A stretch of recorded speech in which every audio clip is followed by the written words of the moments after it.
Hello, everyone. Have a great crowd here today.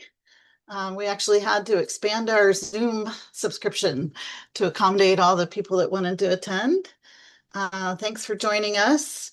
We're excited to have our guest from Sandia, Jimmy Quiros, and he's got his own slide deck. He's going to take some questions partway in and then save time at the end for about 10-15 minutes of Q&A.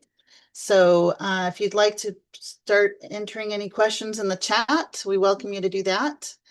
And before we dive in, I just wanted to say a little bit about the collaboration here between DWEA and Sandia. We're really excited. This is the third in our series. We do have recordings from the previous two webinars that are posted on the DWEA website. The link is right there in the right-hand corner. And I wanted everybody to know we're having our annual conference coming up in February in Arlington, Virginia. We have some early sponsors shown at the bottom here.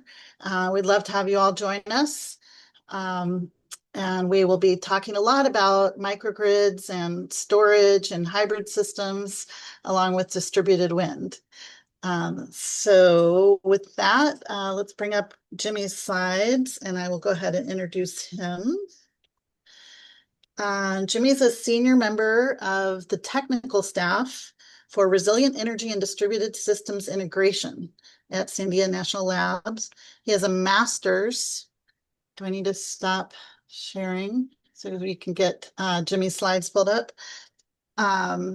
His MS in Electrical Engineering Power Systems from New Mexico State University. He has, there we go, a diverse portfolio of topics with grid resilience, distribution system power flow analysis. He's recently been working on this Microgrid Design Toolkit, MDK, to inform energy assurance for a variety of sectors. So we're really happy to have Jimmy here today. And this is part of the program that is led by Dr. Rashid, I'm going to mess your name up, Derbal Zamora. And we're really excited to have this collaboration moving. And with that, I'd like to hand it over to Jimmy. Thanks, Heather. Welcome, everyone, and thank you for joining. The title of my presentation today is An Assessment of Wind Hybrid Microgrids Using Sandia's Microgrid Design Toolkit.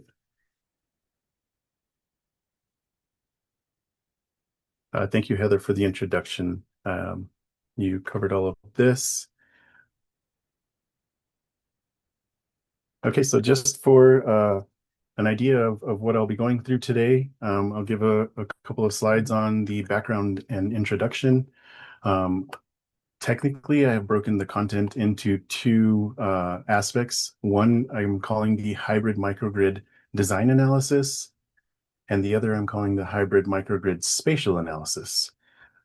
Just for a little bit of context, as Heather mentioned, I performed this work under my coworker Rashid Darbali Zamora as PI. For the first part of it, we were able to get a conference paper out of it a couple of years ago. And for the second piece, we worked on it last year up until early this year and had an abrupt stop. So this kind of served as an opportunity for me to revisit all of the data that I looked at and share it with you guys. So hope you find it useful and interesting, at least. So let's go ahead and dig in. So just for a little bit of background, as probably most of you are aware, the premise here is that Puerto Rico's reliance on a decentralized grid there has proven vulnerable, especially to natural disasters like hurricanes. Microgrids have emerged, particularly looking at hybrid microgrids, as a crucial solution for enhancing energy resilience and sustainability on the island. Just one quick note, I can share these slides afterward, and I do have a couple of slides listing the references that I have in my text here. So any questions on that are welcome as well. But yeah, just for example, for Hurricane Maria, that was a Category 5 hurricane that hit September 20th, 2017, and it knocked out 100% of the electric customers in Puerto Rico. And so then, just to emphasize the need for resilience, the frequent power outages and long recovery times following disasters underscore the need for localized independent power systems that can operate autonomously, i.e. microgrids. And just for context, again, so Hurricane Irma preceded Hurricane Maria by just a few days, but it took 11 months for them to get to 99% of customers restored. So some people were out for almost a year. And then also, tragically, it's estimated that almost 3,000 indirect fatalities were caused by these storms.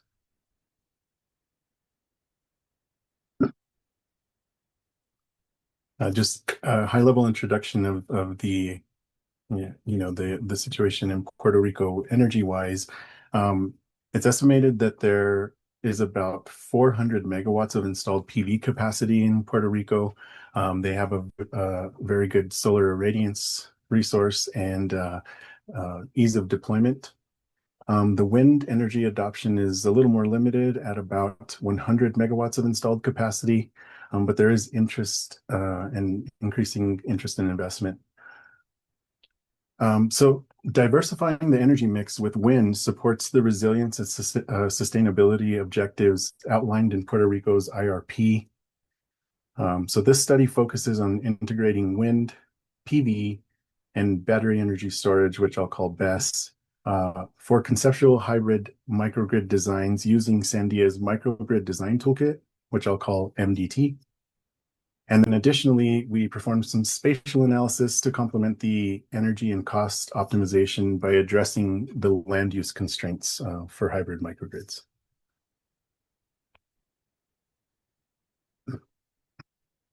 Okay, so for the hybrid microgrid design analysis, just to give a high-level methodology overview,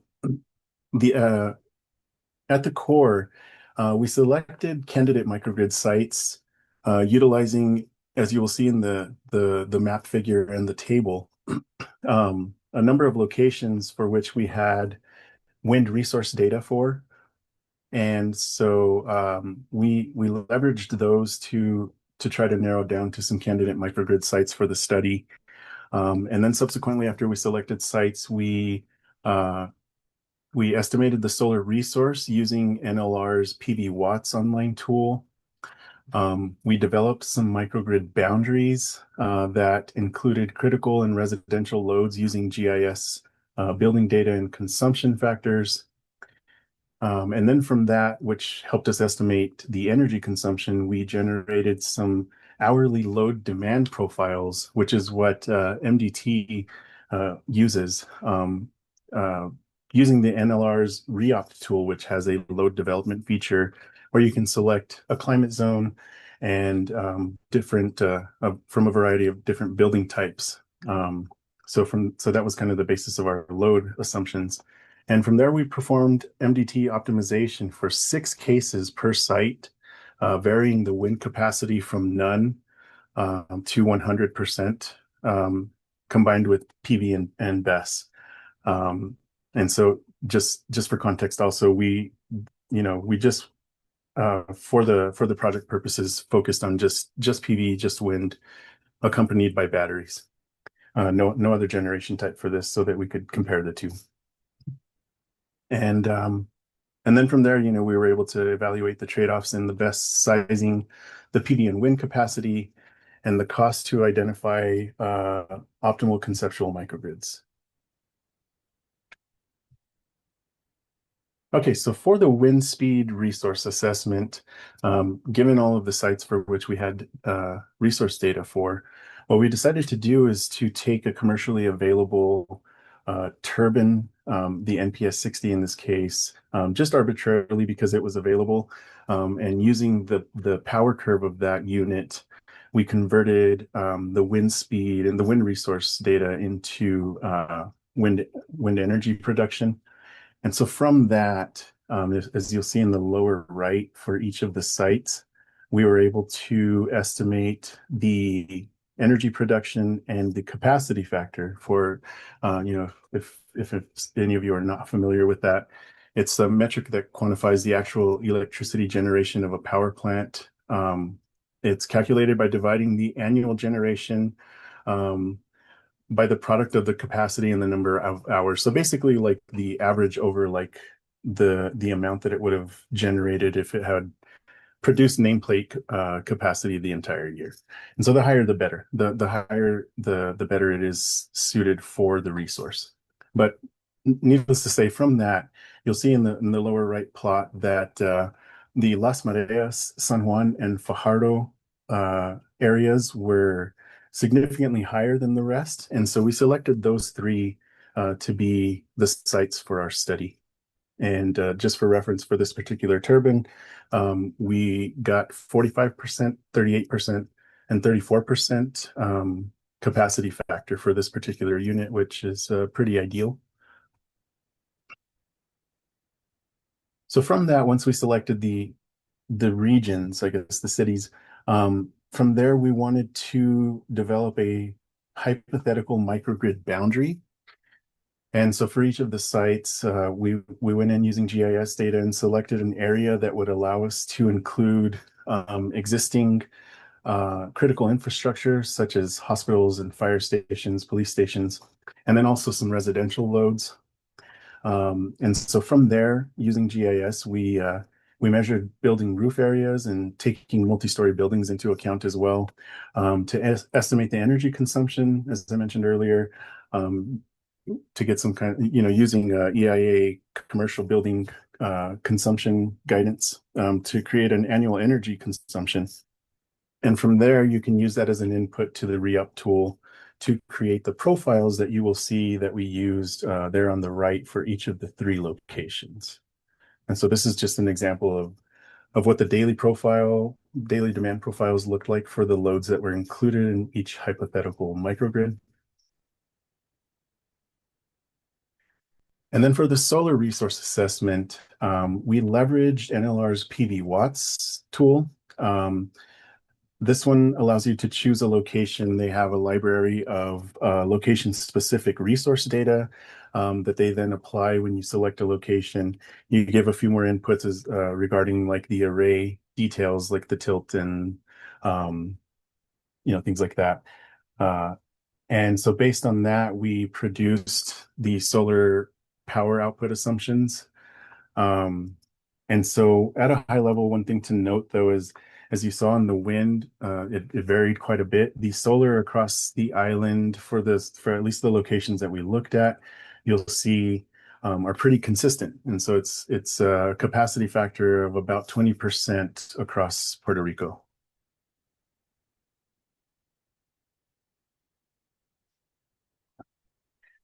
So I just wanted to give a quick overview of what the Microgrid Design Toolkit, or MDT, is. And so it is a Sandia developed decision support tool for microgrid design and optimization. It evaluates combinations of generation, storage, and loads. It performs trade space analysis on cost, reliability metrics, such as energy availability, and there's quite a few other performance metrics to choose from there as well.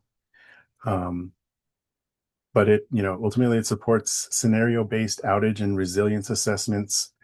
So you can tailor it to whatever kind of grid outages or islanding events you would like to be hardened against. And so it outputs optimal asset sizing, energy availability, and upfront cost estimates. So you can provide cost estimates for any of the asset options that you would like evaluated, and it will take those into account as well. But yeah, we describe it as something that aids in early stage microgrid planning and design decisions.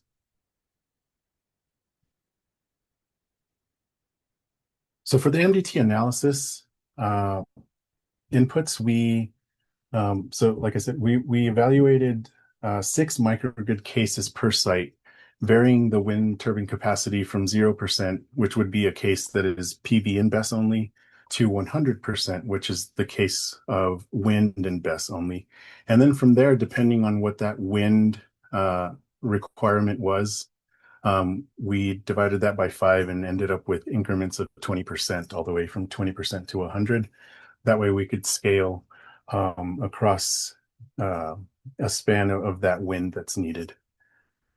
The optimization objectives were to minimize cost, as is always the case, right? And then also we were shooting to achieve 100% energy availability. So again, that's a pretty aggressive metric that's saying that the designs would need to deliver every kilowatt hour of energy that the loads demand. And so, yeah, so we used it for the trade space exploration of generation capacity, the best sizing, and the cost, as I mentioned. The asset sizing increments for PV, wind, and BESS, and the cost rates are shown in the table there. We used a number of references to develop those, but this is just to give you an idea of the increments. So that's something that also I have to mention in MDT is required by the user, is that all of the assets that you want evaluated, you have to provide them. And so the increments and the granularity is up to the user there. Excuse me. And then again, just reiterating the DBT setting, this was simulated as 30-day outages occurring approximately once per year. Any time of the year is eligible. And we went with a 130-year simulation time. That's not to say that that's how long the microgrid is expected to last, but it's just for the Monte Carlo nature of the optimization to roll the dice that many times and roughly shooting for hopefully around 10 of those 30-day outages per month. So it's a really aggressive DBT setup that likely captures any of the combinations of load and PV and wind across all hours of the year.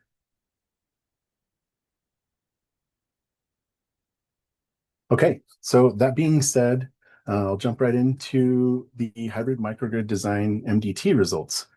So on the right there, you'll find a pretty efficient collection of the results of the 3 locations. And you'll see that there's that sweep of the wind installation. So, we ran case 6, the just wind and BESS first.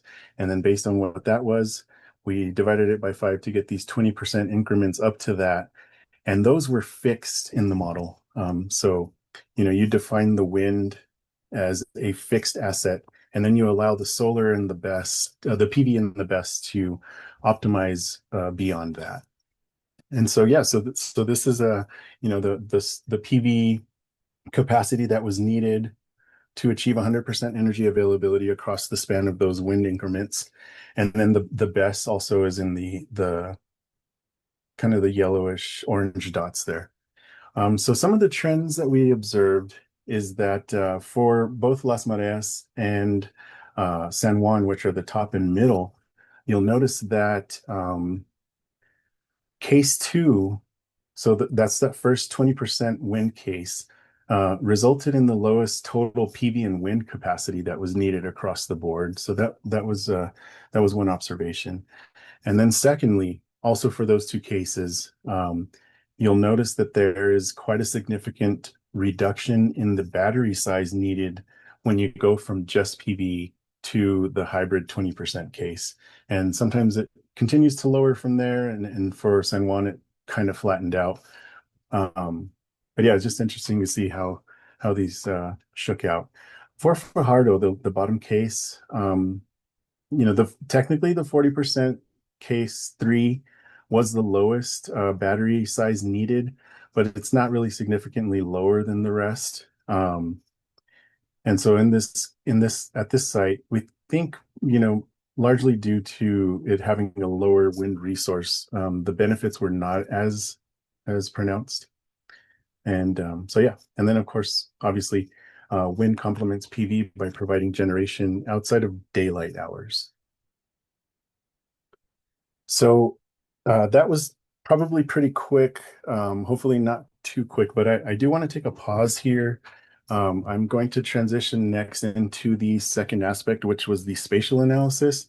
But I just wanted to take a moment and see if there were any questions or comments or anything on this first piece here, the design analysis. Yes, we do have some questions, Jimmy. Okay. I don't know if you can see them, but I'll read them out. Yeah, yeah, And I can't. Please do. okay. Yes, we were chatting before this started, and I mentioned to Jimmy that my team is working on a little hybrid microgrid project here in Washington State. And I would say that your PV numbers are quite a bit lower than what we're seeing. So I'm curious how your scenarios would change if you had, more current or, if the PV cost numbers was more comparable to the wind cost numbers. So you can think about that. But the first question we had was, have you studied H2 fuel cells as part of a microgrid? We have not, and that is not blatantly incorporated into MDT yet. The good thing is that we have the principal developer, John Eddy, still with us here at Sandia. And quite frankly, MDT has grown based on needs, project needs. So there's no dedicated like development fund for it really. And so it has grown with specific project needs and project funding. So a lot of the features that you'll find in there have some roots to some specific need. But that has come up before. We unfortunately have not had the opportunity to do that though. Okay. So then Thomas Murray asked, given the 11-month recovery needed for Irma and Maria, what prompts Sandia to think that microgrids will be repaired faster in the future? Is there regulatory, worker availability, or other factors affecting recovery times after major disasters? And I will say, just wanted to acknowledge what has happened in Nepal. Yeah, it's a really big disaster. And, I think our hearts are with the people over there. Sure. So as far as the speed of recovery, any thoughts on that? For sure. Yeah. Thanks for mentioning that. So I can't say that we really dug into that aspect, but it is, an area of study in itself. But there is data out there for Hurricane Maria, I believe that speaks to kind of the survival of like PV systems and maybe not. Um, and so yeah, it's a very valid question. But the definite fact that was the premise of our study was that the larger grid does not survive. And so yeah, that's just one approach that we're taking. I do have a reference to examples of microgrids, and so in my references list, so that I could help as well. Okay, yes, and we will be posting these slides afterwards so everybody can see all the links that he's got to his references at the end. Okay, and then Jorge Wong asked how to design, build, and operate hybrid solar and wind microgrids that are resilient to tropical storms and hurricanes. What are the better principles and practices? So you might be getting into that in the rest of your talk, but you want to answer that briefly? Yeah, I mean, I think that kind of ties to the previous question is how even just physically how they can be resilient to tropical storms. And yeah, that's again not something that we addressed in arguing for hybrid microgrids is the kind of any historical evidence of their survival in hurricanes. But like I said, I think there's a reference that might help, and I think several others out there. Okay. Again, a lot of questions coming in. Great, guys, keep it up. But we'll get a few more of these and then let him finish the slides. I think you touched on this, but what have you done or maybe could do in the future to assure that your any studies created by the MDT are valid or credible? So any kind of comparisons to actual projects. Yeah, that is um, pretty limited. We do have some examples of things that we started with customers very early on and did come to fruition. One of them that comes to mind is a town here in New Mexico called El Rito. They have made some pretty big advancements in creating a community microgrid there. And so, but to say that, like, MDT in each simulation can produce tens of solutions to show you the relative trade-offs for the assets and the inputs that you gave it. And so, yeah, no, there's definitely no extensive like testing of those and how feasible they would be because most people move on to a more detailed engineering analysis. And then, of course, there's many other aspects that come into play, like utility interconnection, protection issues, things like that. So it's really a very early stage idea of what might be needed. Okay. Someone else is asking about the cost of PV, wind, and BESS. I know you Yeah. have the references later on, but go ahead. Yeah. Oh, always a tricky part of the simulations as well, along with the load estimation. But for PV and wind, we pretty consistently rely on NREL's annual technology baseline. They have a variety of different like categories such as residential, commercial, and industrial. And then you can choose, a forecasted future year, things like that. And so that's what we typically do for PV and wind batteries. They also offer cost estimates for that as well, but they are a little more tricky because they have two aspects that go into the cost, right? There's the power and there's the energy. And so I've done a number of different approaches for that. But in this case, I did just because it was readily available and not to give favoritism or solicit. I did use Tesla Megapack pricing, and so that was the basis of our battery pricing there. Mhm. So you or a user of the toolkit could adjust those prices to Absolutely, run the scenarios again. Mhm. it is purely open to the user Okay, to implement costs. great.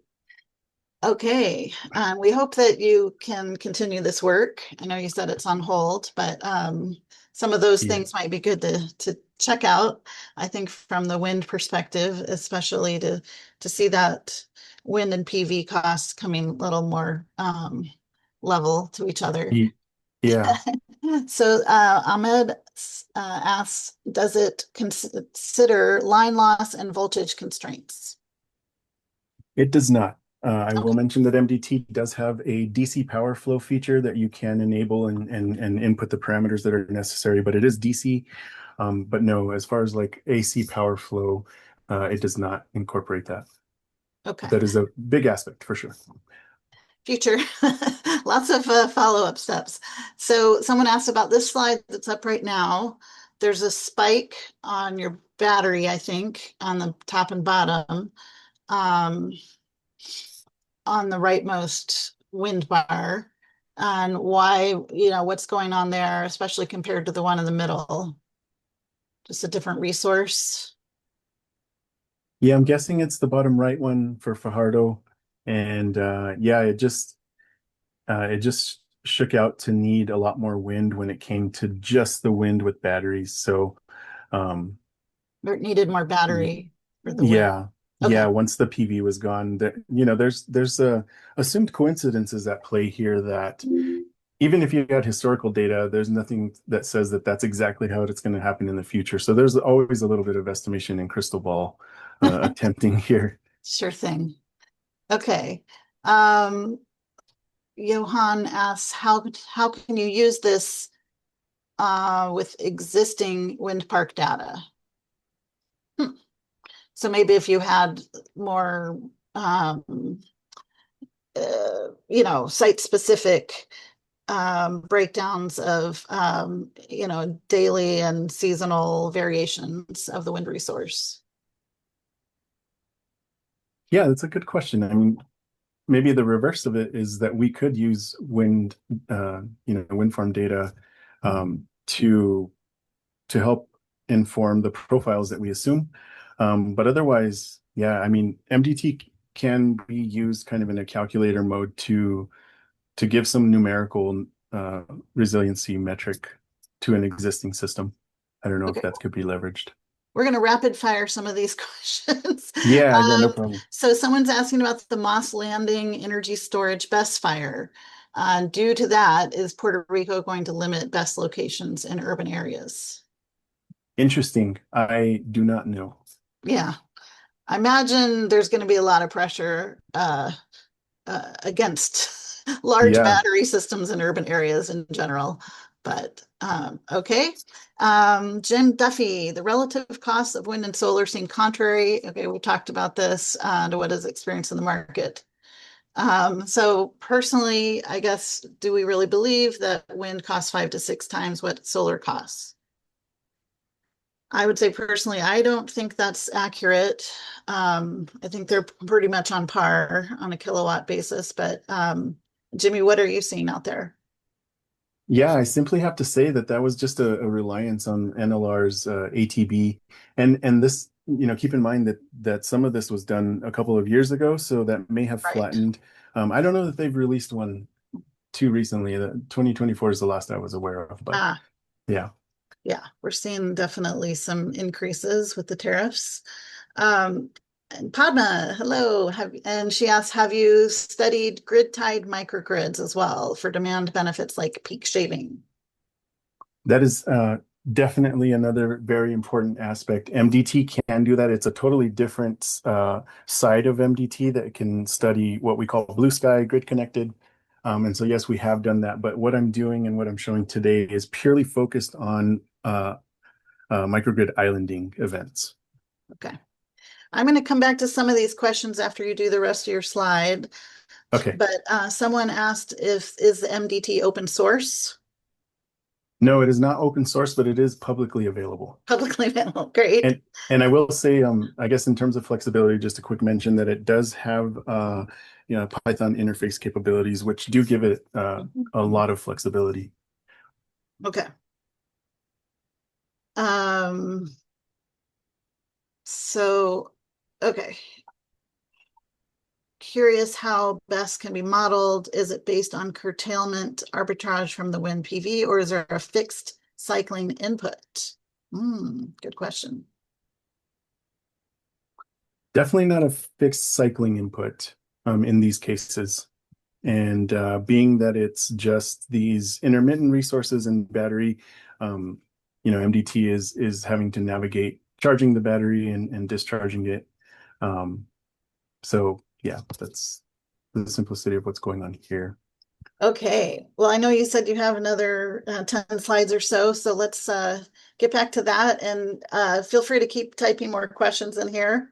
We'll try Yeah, to thank you get all. them answered before the end of our time slot. So go ahead, Jimmy, on to your next batch of slides. Yep, sounds good. Thanks for all the questions. Yeah. Okay, so moving into the hybrid microgrid spatial analysis. And so this is the portion that I mentioned ended abruptly. And yeah, just actually for this presentation, I was prompted to really dig into the data. So I'm happy about that. But okay, so the premise here, this will undoubtedly probably be a little controversial as well, but that's okay. I'm okay with that. So for the spatial analysis, we wanted to evaluate the land use trade-offs between, wind farms and PV arrays in microgrid designs. There are two spatial aspects that we were focused on here. So one is the total land area required for either a PV or wind farm. And then secondly, this is the one that for lack of a better term, we settled on the total unusable land.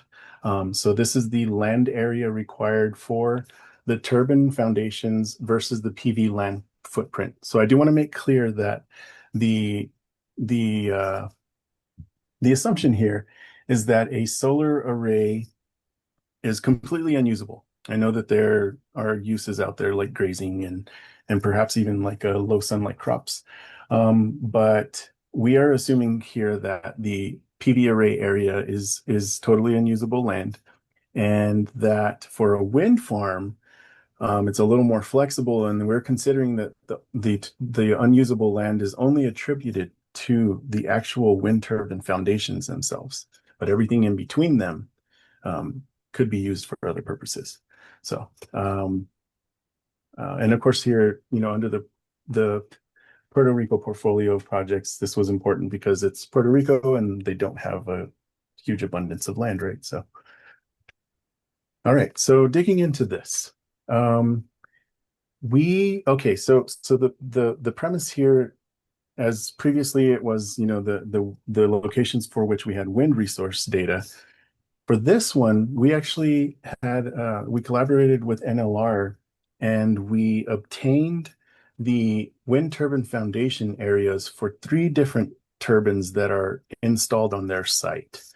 And so these are, real life examples.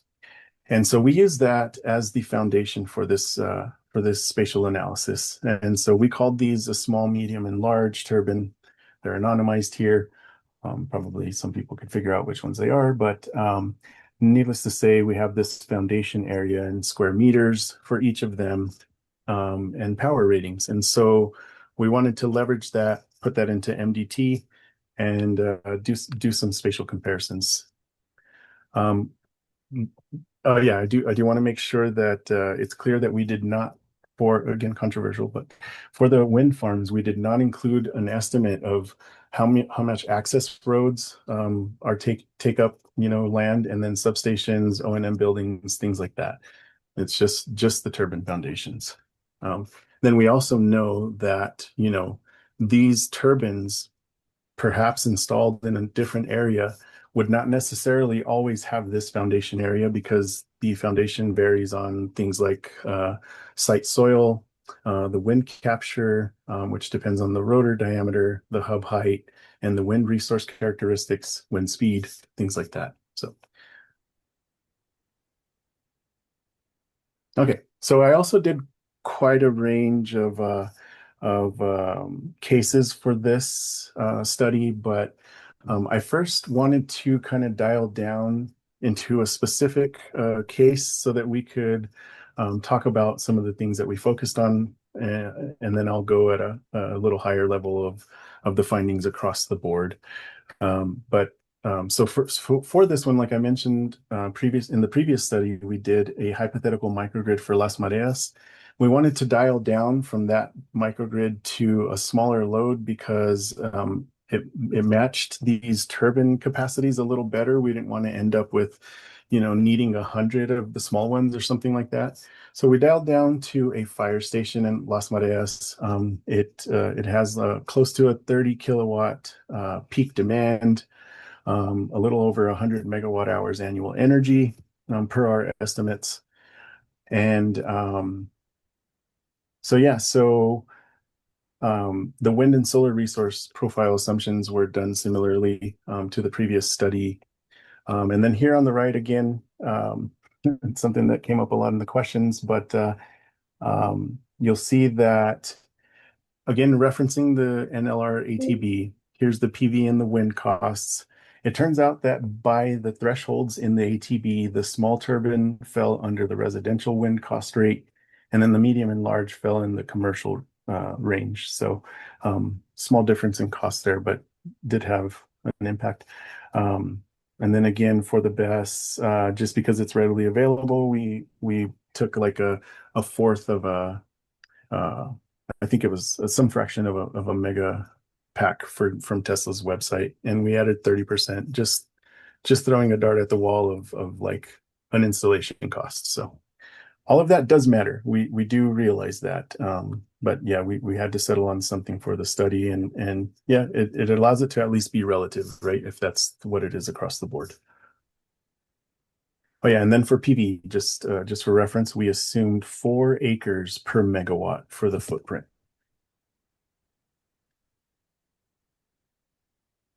Okay, so zooming into this, if I could draw your attention to the bigger figure on the right side, this is a satellite view of the area of the fire station outlined in red there. And so running that assumed load profile with just wind turbines and batteries, it was found that it would hypothetically require 7 of these small turbines. And so given kind of the front to back, the wind farm assumption, I had a figure that I didn't really highlight earlier, but there's different ways that that's done as well. But one suggestion is that people space their turbines, front to back as far as the wind, the predominant wind direction goes, eight turbine diameters between each turbine, and then side to side, like 4 turbine diameters. So based on that, I came up with this like 1.8 acres of wind farm land that would be needed. And so for reference, I put it in this vegetated empty field that's next to the fire station there.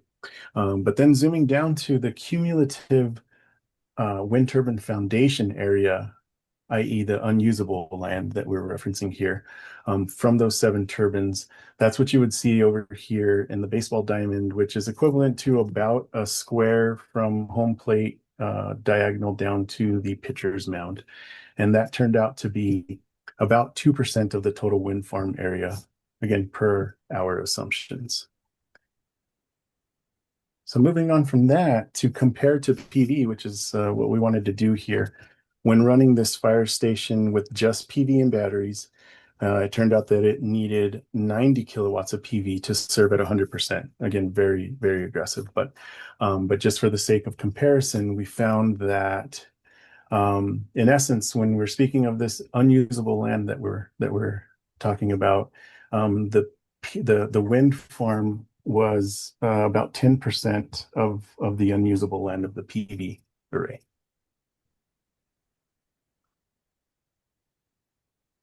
Okay, so just so this was extrapolated to 2 sites.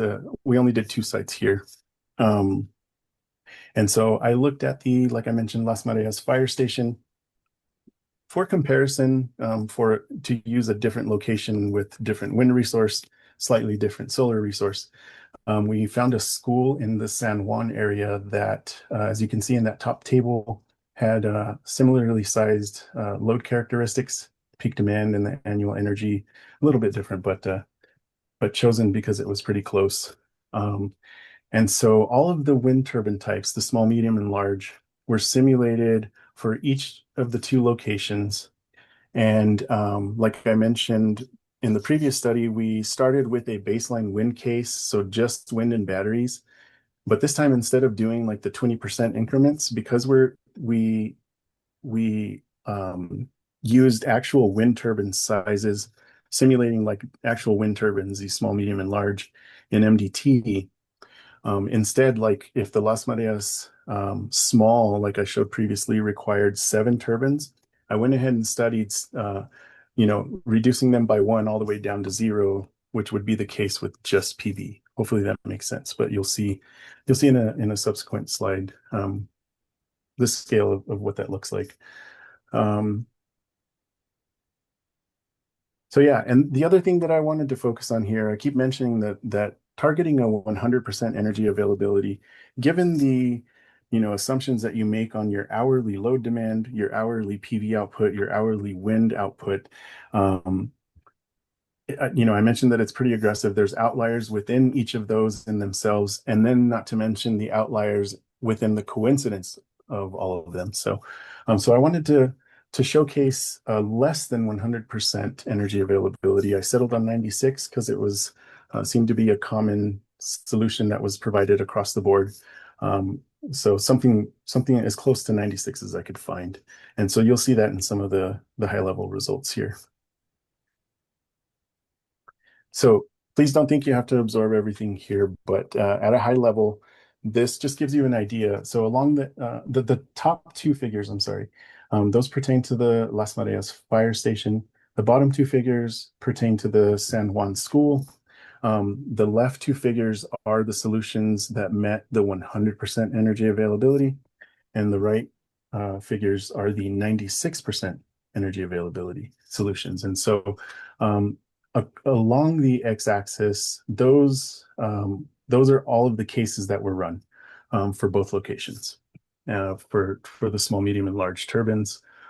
But yeah, just kind of some obvious, but I guess comforting observations, which is, what we expected, is that these are all sorted by the unusable land from least to most along the x-axis, left to right. And so you'll see that the PV, which is orange, is not present in any of the first cases to the left, of course, because it's the most unusable land intensive. The best ratings are relatively high on the left. And so I think there's something more to investigate there as to why wind needs sometimes so much more battery. And then lastly, the dark blue, which is the wind ratings, they kind of varied throughout, but definitely are not present on the right side of the most unusable cases, right? So. Okay, so let's see. We are at 12:46. Okay. I just have a couple more slides, and this was just an attempt, as I mentioned, to recently take as I mentioned earlier, each of these cases, if I go back, each of these cases on the x-axis produces, tens and tens of solutions in MDT, and you get this Pareto frontier of a range of energy availabilities and costs, and so a ton of data to sort through, but just focusing in again on this 100% and 96%. So here, referencing the table, I wanted to look at some PV versus wind, basically the unusable land, which we're talking about. Now in this one, I'm just focused on the 100% energy availability. But in the next slide, we'll speak to the cost differences between the two energy availabilities. But here we basically observed some obvious trends, and then a little bit of some nuances, which I'll clarify. But yeah, in general, hybrid microgrid designs enable substantial land savings compared to PV only solutions, especially when the optimized wind turbine and sizing are selected. It's found that the minimum total unusable land amongst hybrid cases, so not just PV and wind, can vary by the turbine type. But the lowest one achieved was actually the medium turbine with 897 square meters in Las Mareas. But it's important to note that the large turbine did not have any hybrid cases in San Juan because there was only one turbine required. And so therefore there was no in between. You either had no wind or one of them with no PV. So they kind of suffered from that, I would say. And then again, so the large turbines with a larger capacity and smaller foundation footprint per kilowatt provide the best land use efficiency in the wind only cases.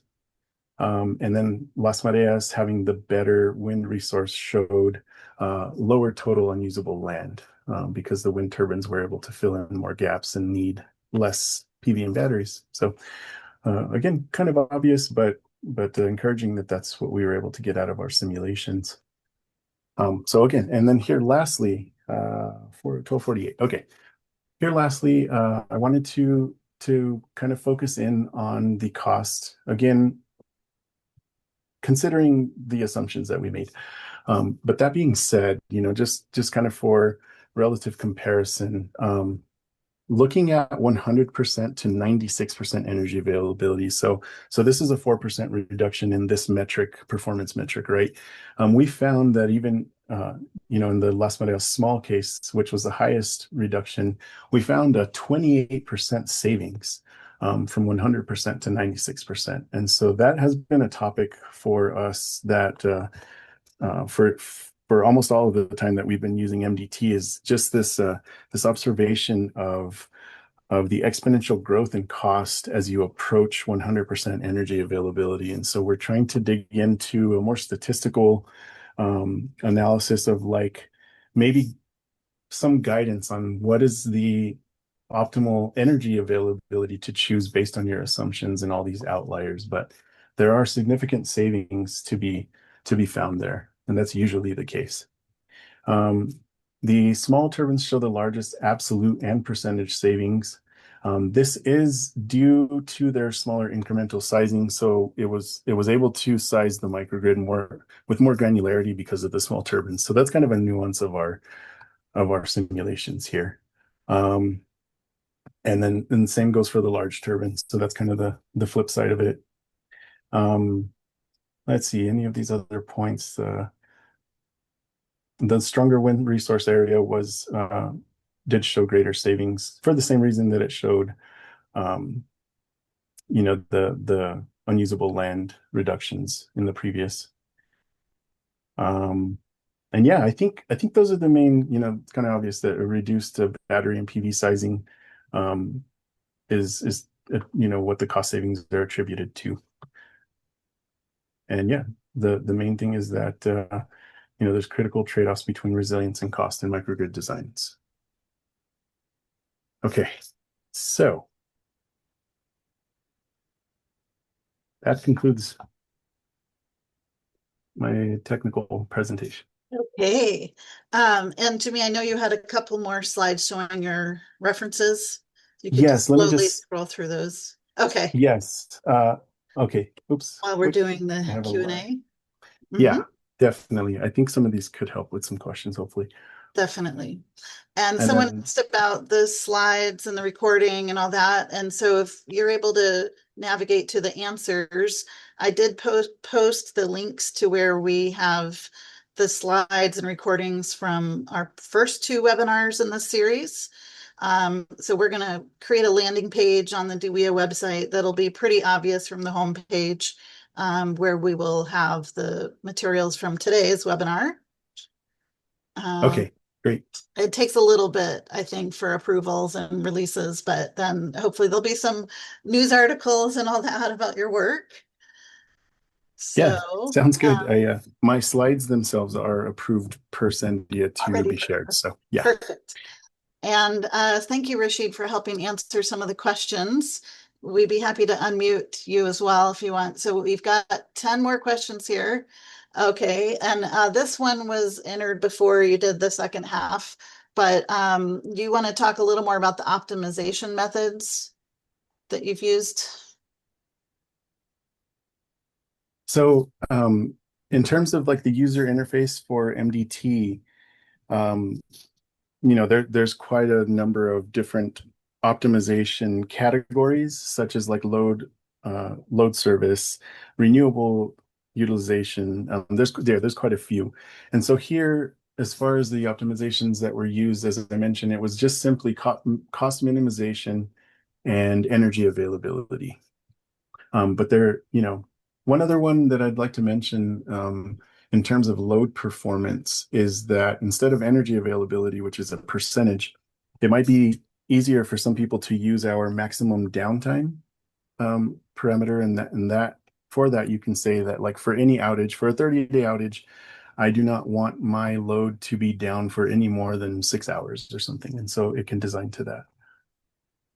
I think that hopefully that Oh, answers that question. cool.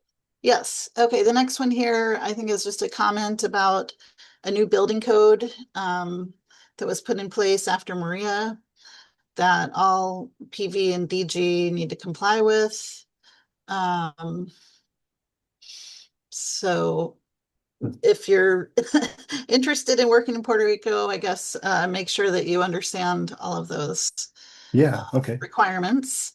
Okay. And then here's a question for the San Juan case. Why does the needed battery capacity drop? Oh, did we already talk about this one? Ah, no, that was back on your slide 13. So in the Right. middle one there, the needed battery capacity dropped for the 100% wind case. And wouldn't we always expect the global minimum to be a hybrid of some kind? That would get into the assumed coincidences, I think.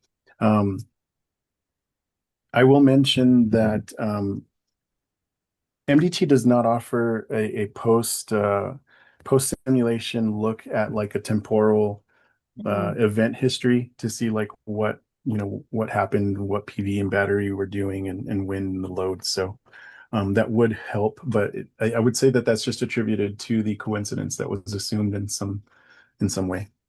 Okay. Someone asked, how are you combining the DC in the model? Um, I guess I'm not too sure what the reference to DC is. DC power or Yeah, power, probably power oh yeah, that is not as I mentioned, that is with an available inverters. feature in MDT, but that Okay, is yeah, okay. yeah, that's not What are the incorporated here. top 3 to 5 technical and economic variables subject to significant trade-offs in developing wind and solar microgrids? You Oh, kind of touched on that with your last summary slide there, but go ahead.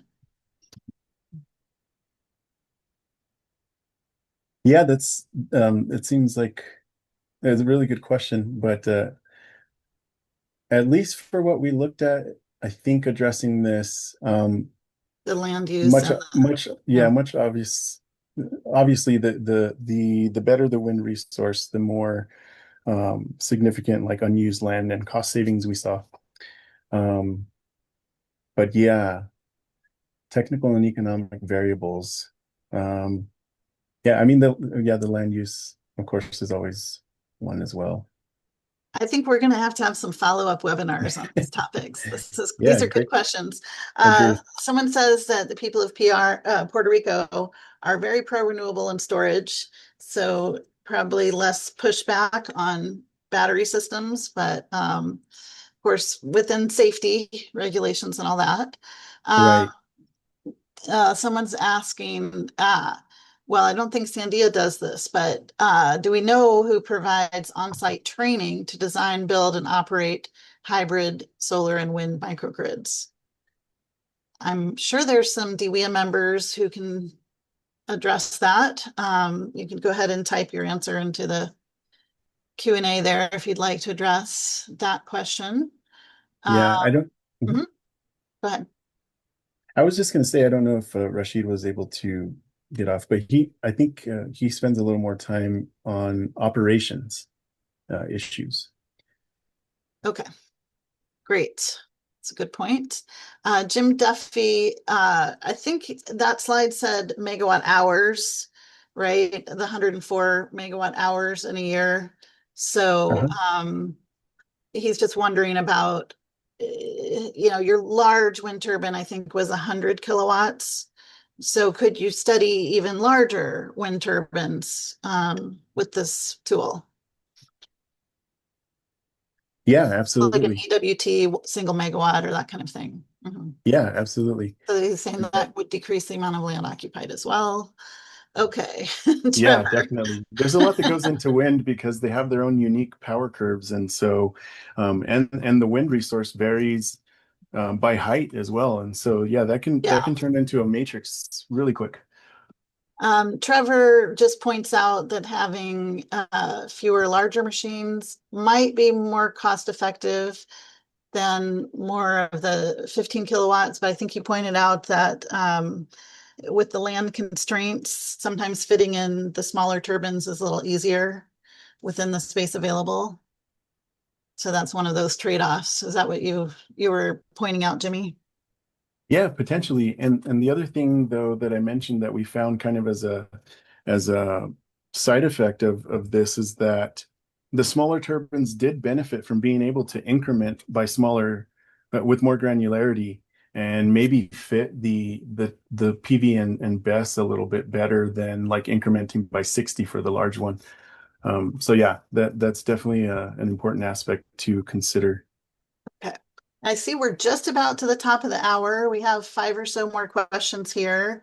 I think we can keep this open for another 5 minutes or so, Jimmy, if you have a little extra time.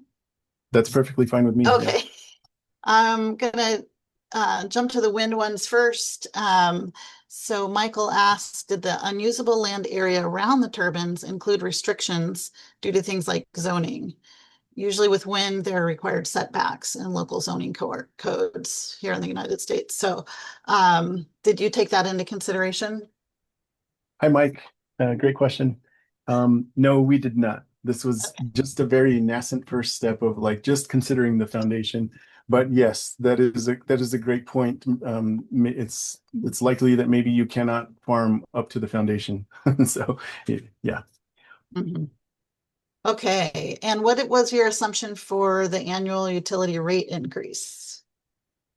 So Is that this built in? didn't, yeah, this that does not play into this as it is purely looking at the design necessities for islanding.